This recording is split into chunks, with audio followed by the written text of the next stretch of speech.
You are now listening to Vigilantes Radio, presented by the Only One Media Group. This is the people's choice for quality interviews, celebrities, and special guests. Hosted by Demetrius Dinny Reynolds. Call in to join the mix at 701-801-9813. For the complete archive of episodes, visit onlyonemediagroup.com and be sure to like us on Facebook at Vigilantes Radio.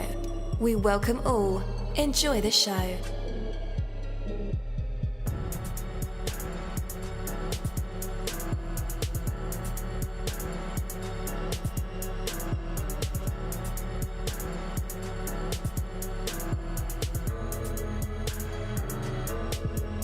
Ladies and gentlemen, please welcome your host, Demetrius Houdini Black Reynolds.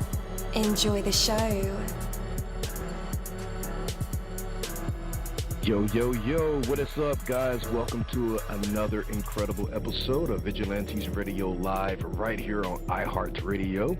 And I am your host, Deanie. We have another special guest for you guys. You definitely want to stick around for that. And as a matter of fact, text your buddies, text your family members, and even share it on social media right now and let them know that we are about to dive deep into another interview.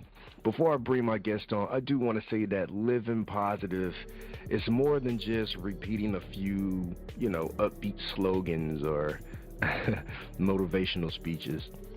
Living positive is done with your actions. It's more than just something you do on the days when everything is going right. The real power of positive living comes on the days when everything seems to be going against you.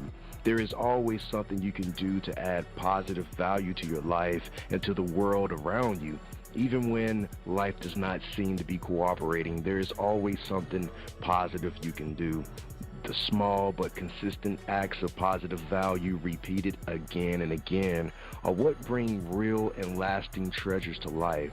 These come in the moments when you choose discipline over temptation, when you choose kindness over cruelty or indifference, when you choose faith over despair.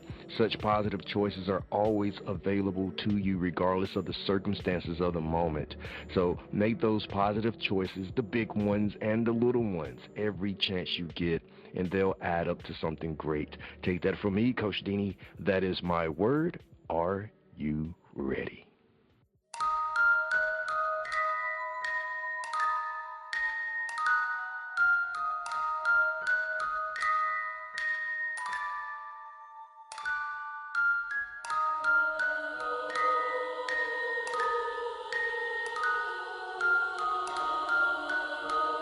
You're live in the mix. Let's get this started.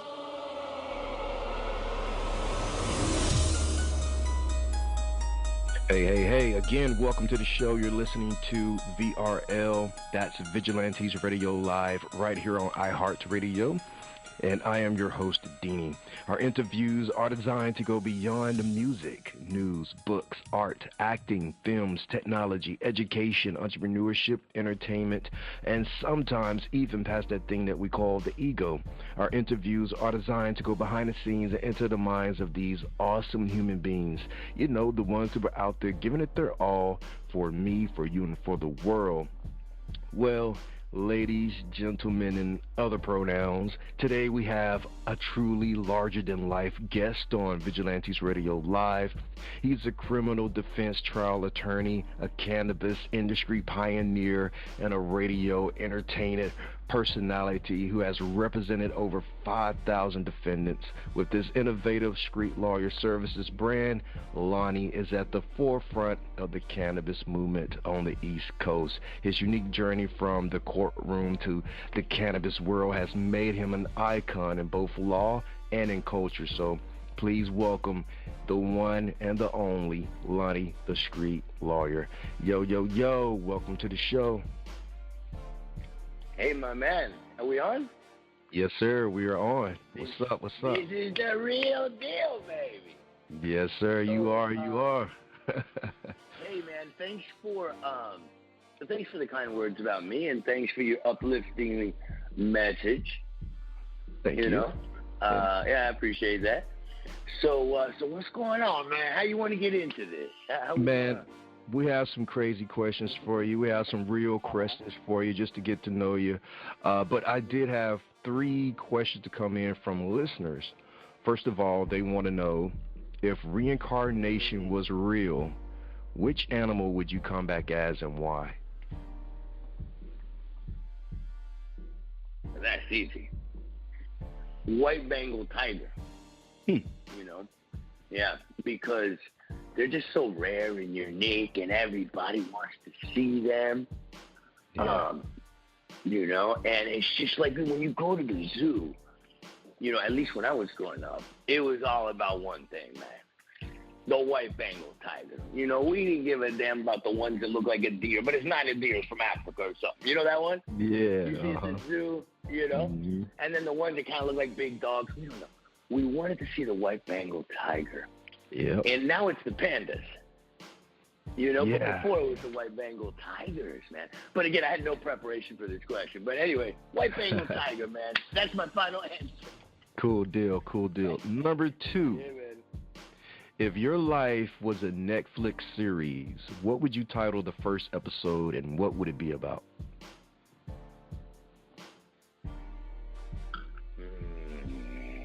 Ooh.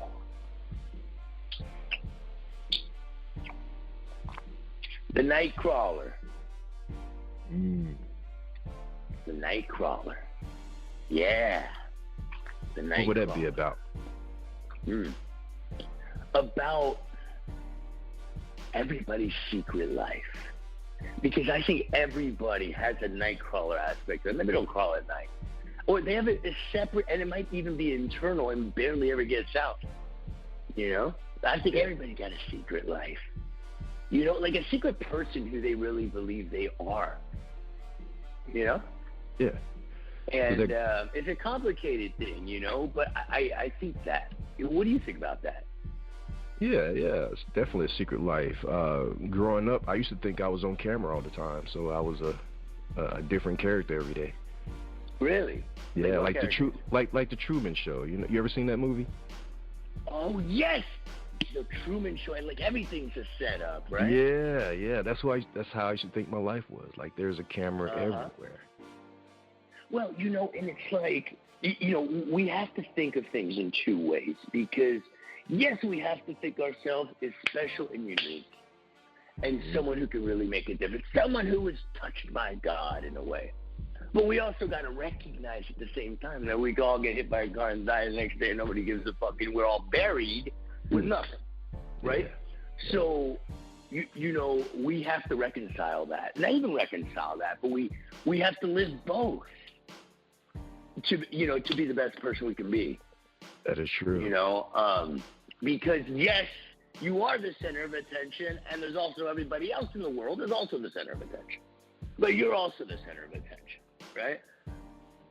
Yep. You know? So who is Lonny when no one is around?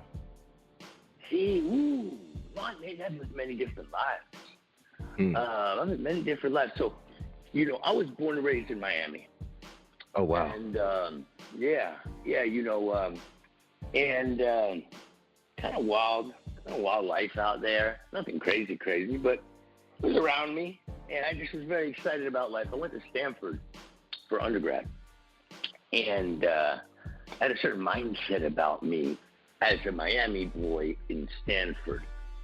And that identity sort of got in the way of me growing until I shed that and said, let me just be a man of the world. I don't have to be Miami boy. You know, it was important to me with my thick silver chain and my wife beater when I was 18 years old. And then, you know, I get to Stanford, I realize that it's much more powerful learning about people than trying to show people who you are. And that's how you show them who you are, you know? And I'm still working on it, right? So I went to Stanford. I had a different world, different vibe. I thought I was going to be in the Bay Area. And, you know, I was kind of like feeling that vibe out there. And it was crazy because I was at Stanford from 97 to 2000. We're talking the peak of the dot-com era, you know? So I'm sitting there. I was enlisted in college. It was a great college. I learned a lot. I always wanted to play. I didn't want to go to school anyway. I wanted, hey, what do you want to do, this or that? I want to play. Or do you want to study this or that? Well, first I want to play. And then second, if I had to pick one, I'll pick that. That's just how I am. I always wanted to play, and I still want to play, brother. Yeah. You know? Yeah. So I would jog past the graduate housing where the guys, what's his name, Sergey, where the guys were developing Google. Because they were on their PhDs, and I would jog by. Of course, I didn't know they were there. Nobody would even think about it. While they were creating Google, and I was running to the gym to try to get my biceps bigger, you know? And, you know, not in a self-deprecating manner, but in a more, think about that, you know, that time. I'm just jogging by. These guys are discovering Google right here. I think about that. I mean, yeah, so that happens different. And a lot of people I knew, .com, 100 millionaires, I don't know, billionaires, but yeah, a lot of the guys, you know, got into that. But me, I didn't like that shit, man. I wanted to deal with people. I didn't know nothing about computers. Yeah. You know, so I wanted to go to law school and deal with people. Mm-hmm. So I went to Columbia Law School. Yeah. I'm sorry. This is I'm sorry. You lead the way. Pardon me. Nah, man, we learning about you. You know, it was a very thin line during that time. That I was in that time period as well. You know, going from being in person, like I was a musician, right? So to meet people, you had to go to them. You couldn't just, email me or visit my website. You had to go out and see people. And when the .com era happens, you know, all of a sudden, everyone's a musician now. And I had to learn both worlds. But I prefer the in-person part, you know. Yeah, there's nothing like it, man. Yeah. And nothing can replace it. But you brought up an interesting point that provokes a lot of my wonder and thought about people and how they're thriving. Because everybody's a musician now, right? But everybody's everything now. Everybody's everything now because everybody has access to it. And I'll tell you, another part of my life is I was a professional salsa dancer, performed all over the world for many years. That was another thing I got into when I was in law school in New York. That's the heart and soul of salsa that I got absolutely obsessed. I mean, I would skip Columbia Law School class, take different classes, instructors and stuff. Possessed and obsessed. Yeah. And I did my 10,000 hours in that, you know? You know the 10,000 hours they talk about, right? Malcolm Gladwell's 10,000 hours, you know? And but why did I bring up the salsa journey? There was a reason for that. I forget what we were on. But anyway, that was another life I lived. So when I was in New York, so that's what I did at Columbia Law. I forget what you asked, though. Yeah. What kind of dance style did you master? That was salsa. It's called mambo. It's like the New York style of salsa, which is the old mambo dancing. Cuban Pete. You know, we're talking in New York. You know, 30s, 40s. The high society would get dressed up in the flyest gear you could imagine, puts all of us to shame now, and go out there and rich dance with poor, dance with black, dance with white. It never entered anybody's mind, okay? And dance mambo, you know? And you know, that was Tito Rodriguez and all those. And mambo formed into salsa dancing in the 70s when all these artists came together. But mambo was so popular, especially in New York, all the big cities. You know, there's just not, you know, there's not much documentation of things as there are now, right? You know, I think about my childhood. I could like kind of count the amount of pictures that were taken of my childhood. You know, because there was no phone cameras. Oh, right. You know, we had the disposables, right?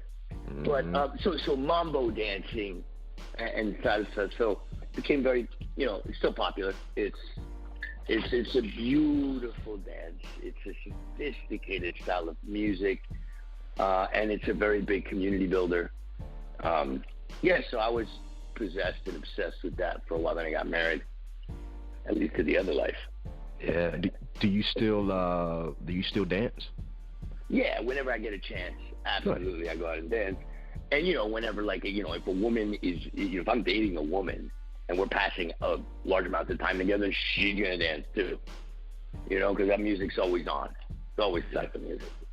In all my shops, everywhere I go, hey, can I have access to the playlist? Boom, that's the music. Yeah, that's right. You know? Yeah. So, yeah, like, you know, if we were ever hanging out in the car, me and you, like taking a drive. Nice. You say, Lonny, why don't you choose the music? You're going to hear some old school classic music, brother. Nice. I love it. Know? Yeah. So, Miami. What do you like? I like different types of music. The only music I don't like is bluegrass, folk, and that's pretty much it. Everything else I can get jiggy with. If it has a nice rhythm, let's dance. You don't like the rustic stuff. I got you. Yeah. Good. All right, let's get back. Miami. Yeah, man. So, Miami, growing up, you grew up in Miami. You seem like a Miami type. You seem larger than Miami. But you have your base of operations in Upper East.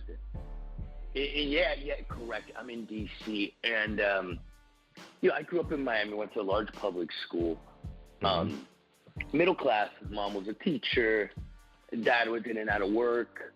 But when I was growing up, that was perfectly fine. We had a house, 2 cars, everything was good. Now, hey, I'm only making $1 million a year. Where's your apartment? You know? And it seemed that way to me. I haven't looked at the exact number. I believe the numbers bear it as well.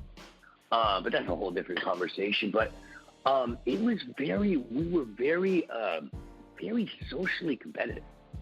And very, you know, my public school was large, like 4,500 students.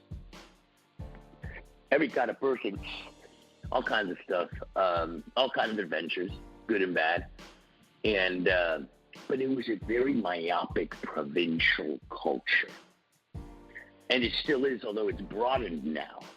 But I thought the center of the world was Miami growing up. I don't know why it breeds that. And all of my friends went to the gym in high school. Yeah. It was a very gym culture, not for health, but just to be a macho, tough guy and look good for the girls. Gotcha. You know, I don't think anybody mentioned health throughout all those times at the gym. Health. Get out of here. But it's a nice place to grow up. Great communities there to grow up in now, but very myopic provincial culture that's broadened. And yeah, so I think that's why you said larger than Miami, right? Mm-hmm. Yep. Yeah, I've seen you around, and I think you're larger than Miami. I don't think appreciate that. Miami could contain you. I only think D.C. could contain you. Yeah, man, I am a free bird, man. I am a free spirit. And not because I try to be, but because I can't help but be. Mm-hmm. You know, and I don't know, you know, I was considering talking to a therapist about that. Really? What's going on with me? But I'm a little concerned about a therapist. Yeah. Because, you know, I don't know if they can lead you down the wrong path with great intentions. That's interesting. You know? Yeah. Yeah. Why not Hollywood? I mean, is there such thing as Hollywood, or is it all computers now? But yeah, there is such thing as Hollywood still. Yeah, man. I would love to. You know, I love to be the talent. I don't need to walk around. Everybody got to look at me and talk to me and compliment me. I have that kind of dude. I'm a little older now. You know, and you know, so I didn't want the white Bengal tiger analogy to be misleading. But I love to be the talent. I love to be on stage talking to people, having people captivated, informing people, or just kind of affecting them. I get high off that, you know, and it's a symbiotic relationship, and that's why I love jury trial. Jury trial, that's a whole different animal, man. When you're a lawyer and you have a jury trial, it's just 12 people, sometimes the last couple of weeks. You know, you start like becoming like spiritual friends with these people. You know, time for lunch, time for that, you know, back and forth. And you connect with them, and you know, and you connect with your client. You got to connect with everybody if you want some good results as a criminal defense attorney, because you got the facts are not on your side. Mm-hmm. Man, I could imagine that you defended some wild cases. What's the most what the fuck moment that you've had so far in the courtroom? Yeah, so, criminal defense lawyers defend guilty people. That's what they do. They don't defend innocent people. Are there a few innocents mixed in? Of course, but if criminal defense lawyers didn't defend guilty people, there would be no criminal defense attorneys.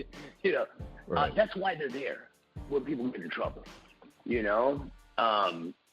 So I've defended a lot of MS-13 gang guys, high level guys, because wow. in DC, MS-13 has a large presence because it's a big Salvadoran Central American community.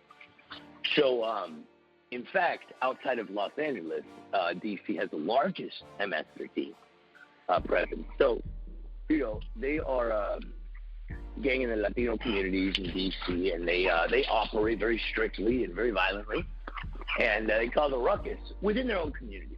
They're not out robbing people at gunpoint walking down the street, but if you rob their brothel, they'll kill you. Done deal, Yeah. So I represented a couple of those guys on one murder of a gang leader. Yeah, this kid, my client was 16, and a gang leader comes to D.C. who escaped Salvadoran prison. Imagine this. We're talking, the videos of the guys with the tattoos on their face. We're talking most hardcore gang members you can imagine, right? Mm-hmm. At a central casting, you couldn't. So this guy escapes, ends up in New York for a couple of years, everything cools down, but there was a green light on him. That's what the gang leaders in El Salvador. There's a green light, or any prison. Green light means that you got to kill this guy if you see him. Mm-hmm. So green lights are complicated things because then you're in a situation you got nothing to do with the thing. But there's a green light, so you got to kill the guy, or else there'll be a green light on you all of a sudden. You got to watch out for that. So a guy, one of their guys in the clique in Columbia Heights, Maryland. My client was 16 years old. 4 other people involved, and 4 or 5 other people. One gets a message. The oldest guy there, 19 years old, right? Gets a message, this guy's in town. He's going to come. He's dead. And the guy who sent this message is doing 280 years in Virginia.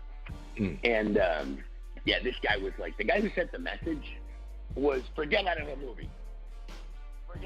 Gang leader, all right? Mm-hmm. I'm talking, how is he walking the streets?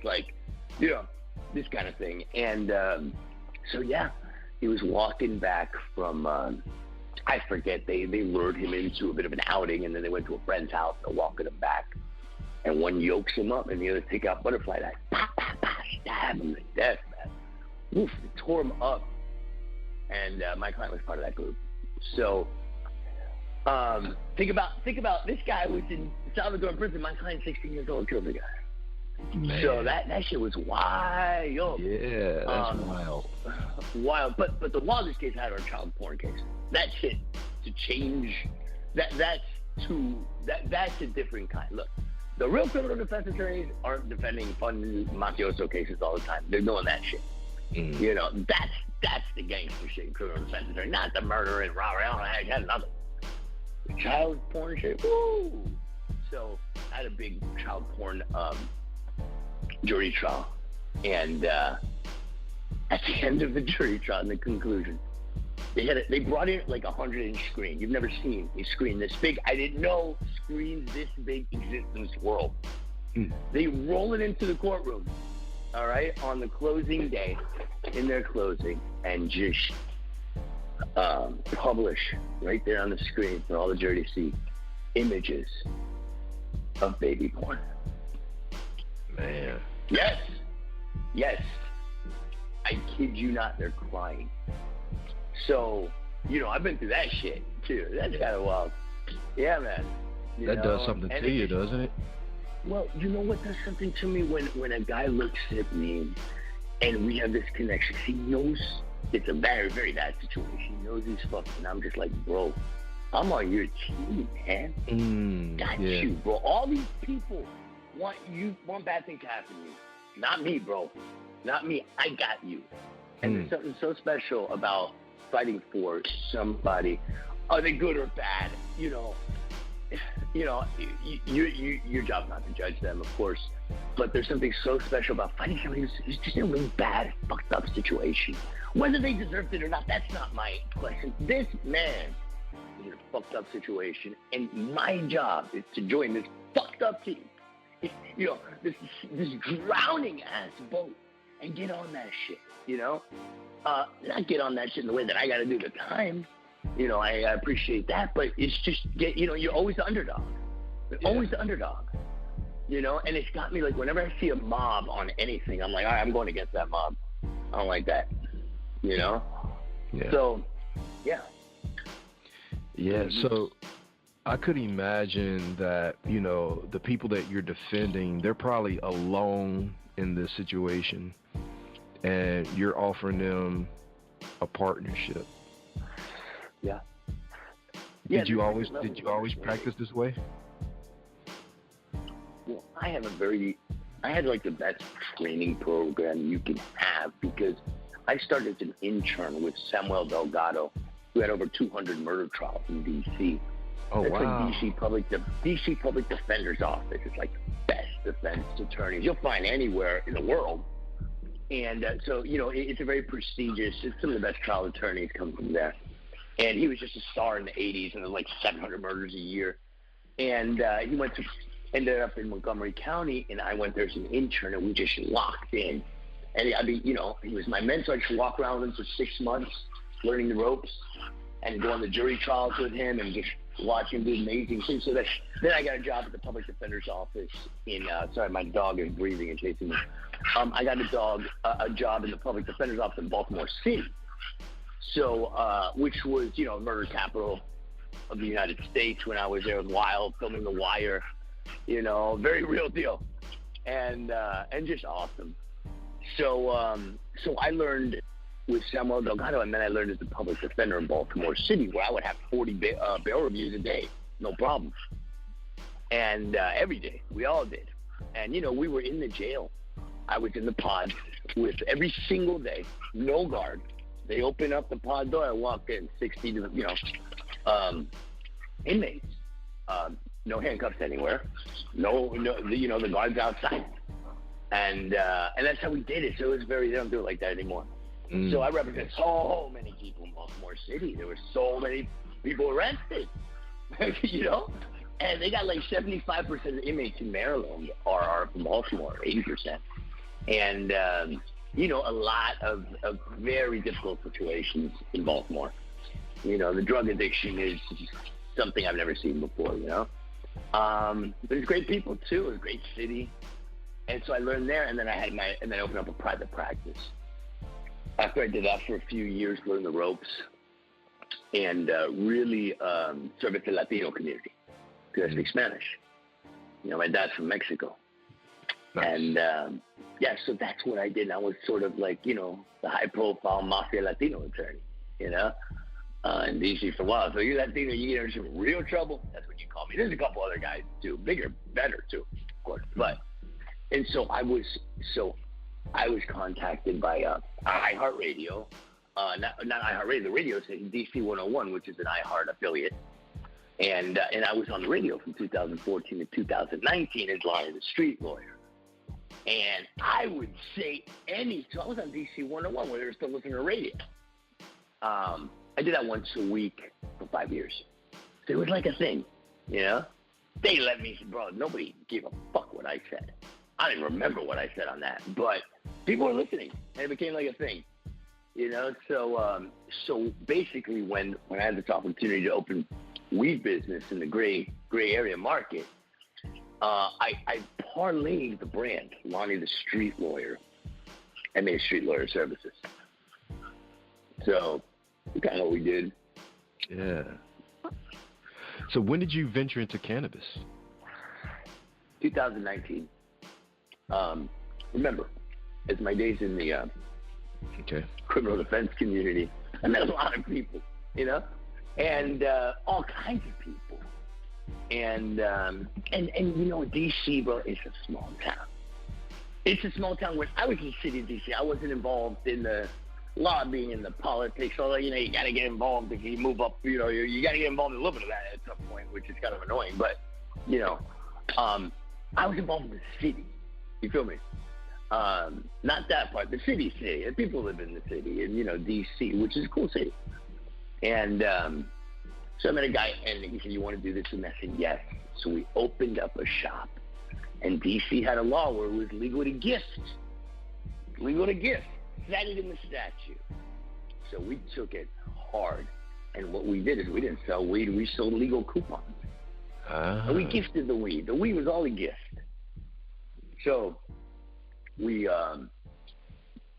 really advertised and openly, and we made a lot. I mean, we created a lot of creative outlets in cannabis. We had music artists who were part of our team, and it was a really cool hit brand, still is. That's what was to make it. Fun, community, everybody's welcome. We love everybody. And it was very cool. And DC loved it. We went hard, and people loved the whole legal coupon. But don't get me wrong, I wasn't on the hook with the legal coupon. I'll explain how that works. You know what I mean? Like, I'm not going to be on the hook for all these legal services. You know what I mean? So here's how we worked it out. You get up to 3 legal coupons, and that'd be $300. Now, the legal coupon only goes into effect if you and the lawyer agree on a case of representation and price, and then you get the discount. So $1,500 for a DUI, or you got $200, I'll charge $1,300. That was the model. So of course I couldn't be on the hook for consultations for an hour. My life would be ruined. That'd be horrible. A guy told me about a suspended license for an hour. Get out of here. So so that's how we worked it, and we, it really got big. Went to LA, traveled with it. People loved the brand, and it was just lots of vibes going on, man. And a lot of people were reaching out to me, very interested in what I was doing and what was going on, and it was a pioneering time, especially in DC, with the branding too. I really went hard on the branding, and that was very new in DC. Right, for sure, man. So I heard on your podcast that you were talking about the meaning of life. Did you ever settle on a final answer? The meaning of life.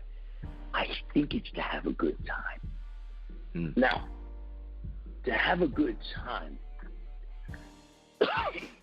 doesn't mean going and partying with your friends, because if you've got responsibilities you're not taking care of and you're partying with your friends, you're not really having a good time. You got that shit on your mind. To have a good life and not worry about things. Just think about it, bro, man. We're only put on this earth who knows how many fucking years, right? Nobody knows, obviously, the mystery of life.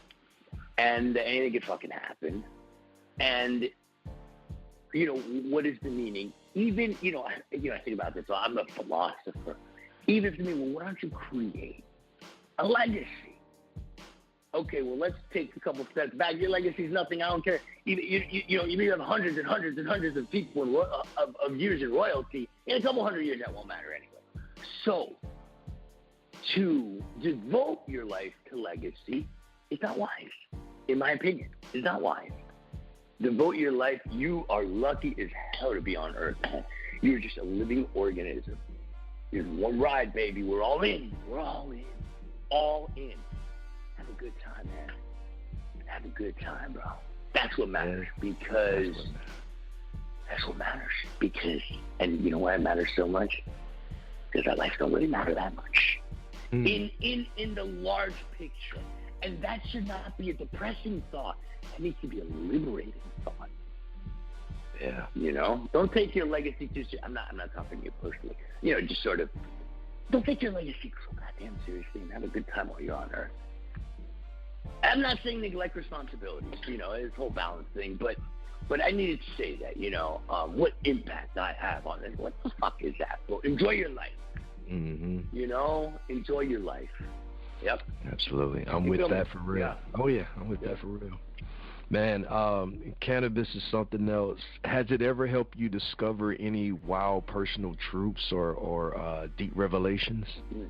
Very interesting, because it's a weird lifestyle. I was a lawyer for 15 years, you know, put on a suit every day to the office, went to the courtroom. Yeah, I did my shortcuts and played my little fun games in whatever fucking crazy way I do, right? That's probably not normal. And, yeah, I took shortcuts and I figured out how to get a lot done with little work, which is my forte. I mean, I got through Stanford, I got to tell you, I barely opened the book. You know, and I figured out ways, you know. If there was less than 7 tennis players in the class, when the first day, because the first day you could opt out, I'm out. I want the tennis players there because they need a pass. You know what I mean? Because they had a great tennis team. But anyway, the question at hand. Yeah.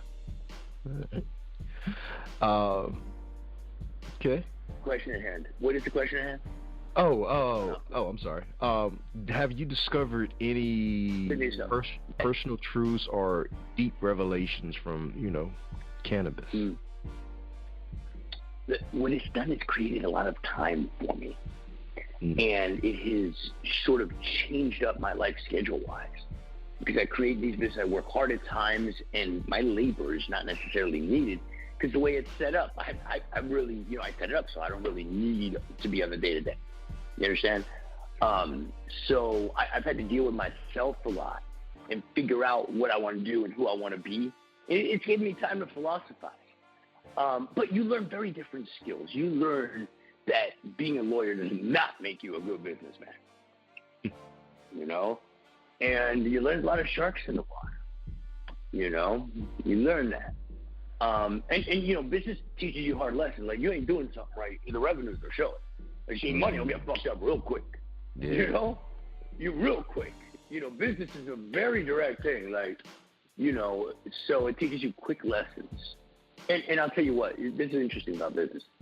You could have a restaurant making millions of dollars because it's got great food and great marketing. You put that same restaurant, same exact restaurant with bad management, it goes under in 4 months. It goes under in 4 months with bad management. Yeah. Wow. So I get a lot of questions about risk taking, especially from self-made entrepreneurs like yourself. Yeah. I don't know, some people just afraid to jump when they are surrounded by so many circumstances and responsibilities and things like that. Yeah. What would be your advice to them about taking the risk that could change your life? I don't think people are honest and analytical enough about what the risk is. And the perfect example is me. When I opened up the weed place, everybody said, "Aren't you worried you're getting in trouble?" Now, that bowed up. 1,000 other people were going to do it. I might get in trouble. I said, okay, what trouble? You get arrested. For what? Distribution. What happens? They come and arrest you, and then what? And then they take you to jail. Okay, and then the next day I brought him for bail review, and then what? Then I get released, right? Because nobody. So that's, okay, that's trouble. Now, do I want that? Of course not. But let's take a couple more steps. Let's see it through. Then what happens? Then we know that the U.S. attorney was throwing out all those cases. So I said, okay, so they're going to throw out my case anyway. Now, the risk is that I go to jail for a night, and then they throw out my case. Is that the trouble? Is that the trouble you're talking about? Because I can deal with that kind of trouble. I can deal with that. If I had, so that's the trouble. Let's be honest about what the risk is. Because that's the risk. And it's still unlikely, but that would be the risk. So you have to see it through. And it's not like if someone imagines themselves in an orange jumpsuit with their shackled ankles and wrists for 10 years, then they're not being realistic about the risk, which is changing the course of their life. So, risk is something you have to analyze probably more closely than anything in your life. Mm-hmm. Because it will make you change course. And, it makes people change course too quickly sometimes. Some people dance on the other side of the edge, right? And, but it's something that really needs to be taken apart, because that was my worst case scenario at the time. And to start a new business and grow something great and do something, a night in jail, That's nothing. I mean, do I want to spend the night? Obviously not. I like a comfortable bed and all that stuff. And I meet guys everywhere. No, but that was the reality of the risk, and that was the risk I was willing to take. That makes sense. Makes sense. Yep. All right. What are you working on now, Lonny? Man, we got we're working on building dispensaries in Baltimore County, which is great business, and working on opening a delivery service in Baltimore, and of course I'm trying to blow up the podcast as well. I'm doing my own podcast, and which has become just a really good time to sit down, as we're doing now, to sit down and just talk with somebody. Sit down and talk with somebody for half an hour or longer. Yeah. If we're not doing this, there's no other way to do it. You're not gonna. What am I gonna meet a guy for coffee? Just sit down for half an hour. I would love to, but that ain't happening. Yeah. And if I call an artist who I never met before, I had a cool artist named Young Inky growing up in Baltimore, a real interesting street guy, real cool. We got him on for the podcast. Yeah, I love it. If I just call him and be like, hey, you want to meet for coffee? What the fuck are you talking about, man? I don't even know you. You know what I mean? He'd be like, yo, you weird, bro. Don't call me again. Yeah. So, yeah, man. And look, man, now I got 3 kids. Nice. I'm in it. Yeah, I have 3 kids with divorce. And, so that was after the divorce. It was a new life. And that was before I started Street Lawyer. Then I started Street Lawyer, new life. Lived many. And now I'm to a point where I'm like, what is going on here? My kids are growing up. I'm still strong and healthy and handsome as hell. But I'm 45, And I got a girlfriend. But, I don't know what's up. They're changing the laws. I don't know where life is going to lead me next, man. So it's always like that with me for some reason. That's how my life's set up, It's never been stable. Stable is not my thing. Stable's not my thing. If you want stable, don't come to me. Yes, sir. So, so life is exciting. I hope good things around the corner, and hopefully it'll have something to do with the podcast and with the talent thing. That would be great. Yeah. That'd be great, because this selling weed thing, it's cool. But, you gotta buy it and sell it as a product. It's, a lot of, think about it, whenever you sell, you gotta buy more. And, you gotta keep doing that. A lot of product, a lot of inventory.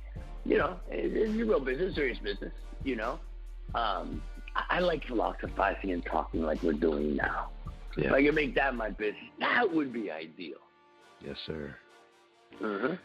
So, man, I follow the podcast on Apple. I love your show so far. Man, sometimes I think sometimes I think you outshine the guests just because of your personality. I don't want to do that, but thank you. But that's you, that's you. And I think people coming on your show should know that you're a larger than life type of guy. And it's easy to be the passive type. Like I'm laid back, I'm passive. I'm not as courageous with who I am in public versus you. So you would easily outshine me on your show. So what I'm saying and I think people who come on your show should do their homework. I mean, you can't be that passive if you're where you are. Yeah. I mean. Yeah. But that's all right. That's all right. Personality-wise, I yeah. Just say no. And I know you don't try to. It's just who you are. I am so. Listen, what I've been so grateful for. For 5 years with this weed business, every new person that walks in my door, I am to this day, man. Like day one, happy and grateful, and every podcast guest, I'm grateful. I am grateful for that. I mean, I got all kind of personality flaws, don't get me wrong. But, that gratefulness, and I'm very optimistic. I just always think there's a big, great thing coming to me, whether it is or not. And I can't even talk myself out of that. Like, that's in the back of my mind. And that gets me through. Luckily, I mean, that wasn't learned. That was just, it was all bad things in me too. But that shit keeps me going. I don't know. And I think there's great things out there for in front of you for everybody. But, you got to take the right path. And you got to take the risk. Yeah. Have to take the risk.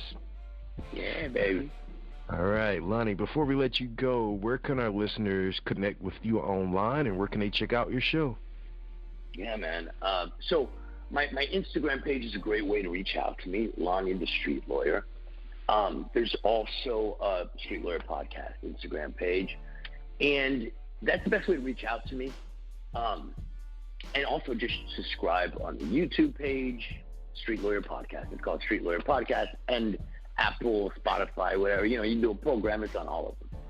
So, and reach out to me, whatever. If you want to be on the show, you want to talk to me, but you want to talk about philosophy, all right, and you got a couple hours, like many hours, you could also DM me, All right. And listeners, just in case you don't have the links, no worries.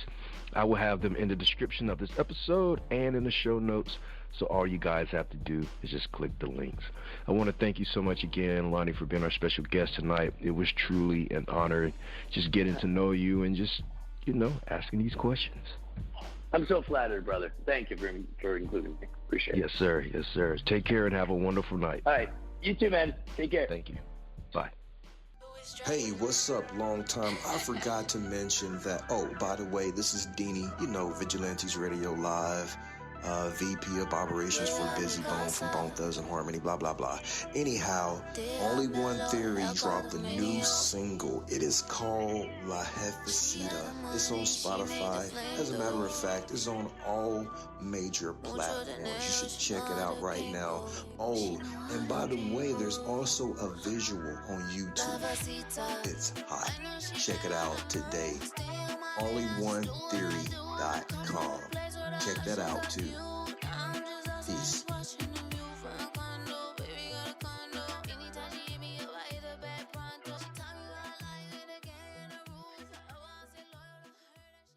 Thank you, my Vigilantes family, as always, for checking out my podcast over here at Vigilantes Radio Live.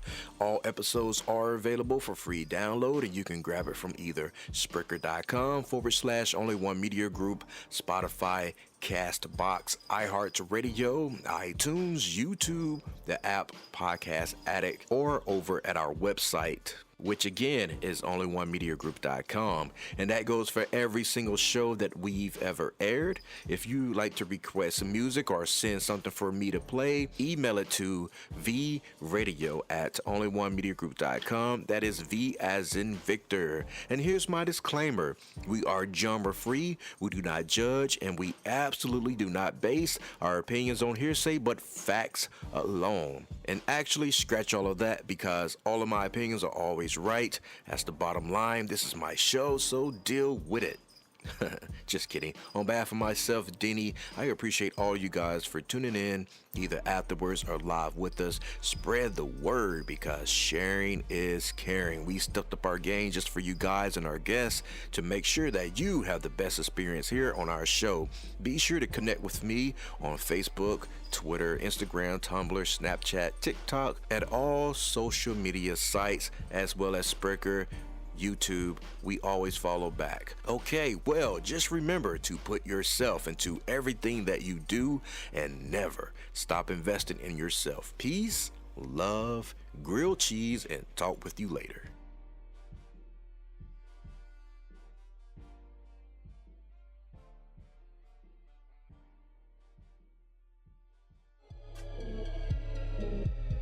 You are now listening to Vigilantes Radio, the people's choice for quality interviews, art, music, and hot topics. Hosted by Demetrius Houdini Black Reynolds of the duo No Longer the Hero. All episodes of this podcast are available for free download at www.onlyonemediagroup.com.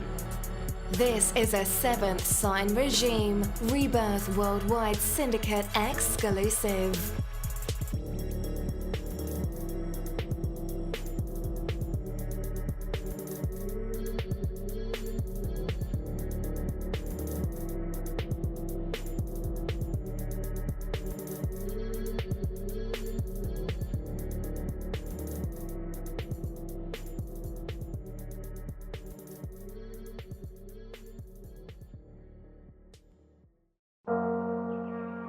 What's up, guys? It's Dini, and I want to welcome you on a journey of the heart and of the mind. These Fucking Feelings podcast is a beacon in the world of mental health advocacy, and it invites you to join a conversation that's changing lives. We are here to share, listen, and grow together. Led by the passionate Micah Bravery, alongside the insightful Rebecca and Crystal, this award-winning podcast dives deep into the human experience, from navigating relationships to coping with loss. No topic is off limits. It's about real stories and real emotions. These Fucking Feelings is more than just a show. It's a community, a place where vulnerable isn't just accepted, it's celebrated. You can find it across major platforms, including YouTube and Facebook Watch. This podcast is a touchstone for anyone seeking understanding and support. These Fucking Feelings podcast, where every emotion is valid and every story matters. Tune in and transform the way you see mental health.